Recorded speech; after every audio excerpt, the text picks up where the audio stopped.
Assalamualaikum warahmatullahi wabarakatuh. Perkenalkan, nama saya Taira Agiska Utami dengan NPM 251040220 akan mempresentasikan review materi syariah. Materi pertama adalah pengertian syariah. Syariah menurut bahasa adalah jalan yang diambil dari kalimat syara', syar'i, dan thoriq. Dan menurut istilah adalah peraturan Tuhan bagi hamba yang berakal. Sedangkan sifat dari syariat ini adalah mutlak karena syariat ini diciptakan oleh Allah Subhanahu wa taala dan diperuntukkan untuk orang-orang yang berakal, dikecualikan untuk anak kecil, orang gila, dan orang tidur. Yang kedua adalah alasan mengapa syariat penting. Yang pertama adalah keadilan objektif. Perjanjian yang dibuat manusia seringkali menguntungkan diri sendiri karena sifat manusia itu pada dasarnya adalah egois. Maka harus ada aturan dari Allah sendiri yang bersifat mutlak. Yang kedua adalah pencegahan kekacauan. Tanpa syariat, peraturan dunia akan kacau balau karena standar manusia itu sendiri dan berdasar perasaan dia sesaat. Sejak zaman Nabi Adam, syariat itu sudah ada. Namun syariat itu bersifat dinamis. Dia tuh berubah-ubah mengikuti zaman. Contohnya itu pada zaman Nabi Adam belum ada syariat tentang pernikahan tertentu, belum ada hukum pencurian karena manusia pada zaman Nabi Adam juga masih tidak sebanyak pada zaman kita sekarang. Yang kedua itu Nabi Nuh yang belum ada peraturan zakat dan haji.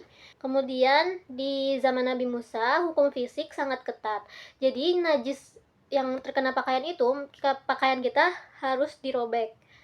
Terus pada zaman Nabi Muhammad SAW itu adalah zaman penyempurnaan syariat. Orang yang berdosa cukup beristighfar, mengoreksi syariat yang sebelumnya diselewengkan. Lalu Nabi Muhammad hadir sebagai penyempurna syariat dari syariat-syariat yang sebelumnya. Kemudian tentang syariat dan fikih. Kita perlu membedakan antara syariat dengan fikih. Syariat adalah sumber hukum yang mutlak yang berasal dari sunnah, hadis, dan Al-Quran. Sedangkan fikih adalah cara kita memahami syariat-syariat tersebut. Oleh karena itu, kita memiliki beberapa perbedaan pendapat. Kemudian, hukum mempelajari sumber hukum.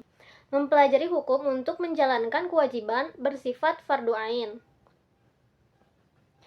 Tanpa dasar hukum yang jelas, tindakan kita akan menjadi subjektif. Oleh karena itu, kita perlu mempelajari fikih.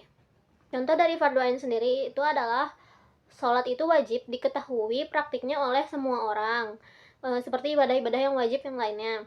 Sedangkan zakat atau waris perlu dikuasai oleh yang ahli saja pun tidak apa-apa. Kemudian akil dan balik. Akil berarti berakal dan balik berarti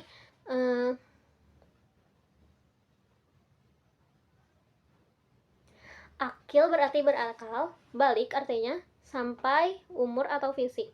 Jadi akil dan balik ini tidak selalu datang berbarengan. Akil itu seperti bisa membedakan mana yang buruk dan mana yang benar. Sedangkan balik itu secara fisik, dewasa secara fisik namun tidak dalam pemikiran.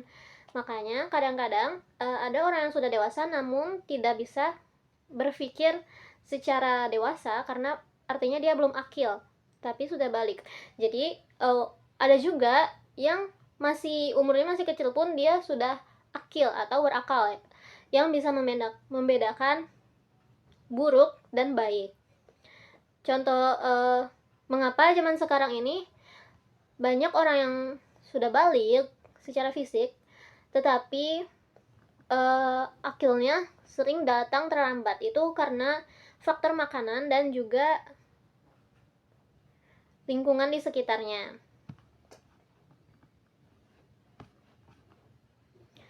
Kemudian sumber hukum Islam. Sumber hukum Islam yang disepakati oleh ulama.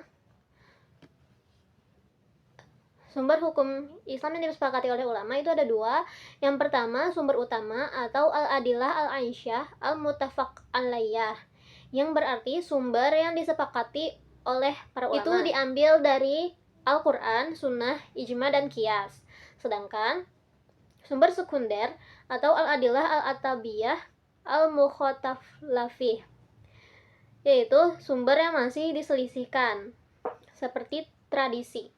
Kemudian ada hukum dalam beraktivitas. Jadi dalam beraktivitas itu hukum terbagi menjadi dalam beraktivitas hukum itu terbagi menjadi 4, yaitu wajib, sunnah, haram, makruh, dan mubah. Jadi sumber hukum dalam beraktivitas itu ada 5. Yang pertama adalah sunnah, kedua wajib, ketiga mubah, keempat makruh, dan kelima haram. Jadi sunnah itu adalah sesuatu yang jika kita dikerjakan akan mendapat pahala, tetapi jika tidak dikerjakan tidak apa-apa. Sedangkan wajib adalah sesuatu yang jika dikerjakan mendapat pahala, tapi jika tidak dikerjakan akan mendapat dosa. Mubah berarti boleh. Makruh berarti jika dikerjakan, makruh berarti lebih baik tidak dikerjakan. Dan haram berarti tidak boleh dilakukan. Jika dilakukan mendapat dosa, dan jika tidak dilakukan akan mendapat pahala. Contohnya adalah pada makan. Misalnya, makan yang wajib itu adalah makan saat berbuka puasa. Berbuka puasa saat sudah dikumandangkan azan adalah bersifat wajib. Sedangkan makan yang bersifat sunnah adalah pada saat sahur. Orang yang sahur disunahkan, orang yang berpuasa disunahkan makan pada saat sahur. Sedangkan makan yang mubah adalah makan yang ketika lapar. Makan yang mubah adalah ketika merasa ingin makan saja. Kemudian makan yang makruh adalah makan di depan orang puasa. Itu adalah lebih baik tidak dilakukan. Kemudian makan yang haram adalah makan saat sedang sholat atau memakan makanan haram. Kemudian ada memahami sunnah Nabi Muhammad SAW. Definisi dari sunnah itu sendiri adalah segala sesuatu yang disandarkan oleh Nabi Muhammad SAW, baik sikap, perbuatan, ucapan, baik perkataan, perbuatan, sifat, dan ketetapan. Sifat sunnah itu terbagi menjadi 2. Yang pertama adalah sunnah kholqiyah. Sunnah kholqiyah itu terkait secara fisik. Misalnya, fisik Nabi Muhammad SAW adalah mancung, gagah, rambut yang tidak lurus tetapi tidak keriting. Itu bersifat sunnah, tapi tidak perlu kita kerjakan juga. Maksudnya adalah tidak perlu mengubah ciptaan Allah atau mengubah fisik kita untuk menjadi mirip seperti Nabi Muhammad SAW. Itu adalah bersifat sunnah atau kholqiyah. Kemudian yang khuluqiyah adalah akhlak dan budi pekerti Nabi Muhammad SAW sendiri. Nah, sumber sunnah Nabi itu ada yang berasal dari selera pribadi, tradisi lokal, atau wahyu. Misalnya Nabi Muhammad SAW menyukai buah kurma, maka memakan buah kurma itu menjadi sunnah. Atau kalau dari tradisi, misalnya tradisi di Arab atau di tempat tinggal Nabi Muhammad SAW itu suka menggunakan gamis, maka menggunakan baju tradisi atau baju gamis itu menjadi sunnah. Sedangkan sunnah yang dari wahyu adalah sunnah yang diturunkan dari Allah Subhanahu wa Ta'ala. Jadi melalui wahyu. Nah, pembagian sunnah itu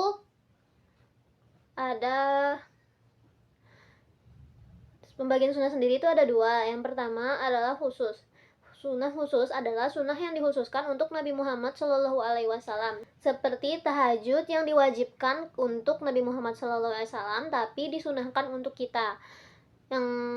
Lalu ada sunnah umum, yaitu sunnah yang digunakan sunnah untuk seluruh umat. Kesimpulan dari semuanya adalah syariat adalah kasih sayang dari Allah dalam bentuk aturan agar manusia tidak tersesat oleh subjektifnya sendiri.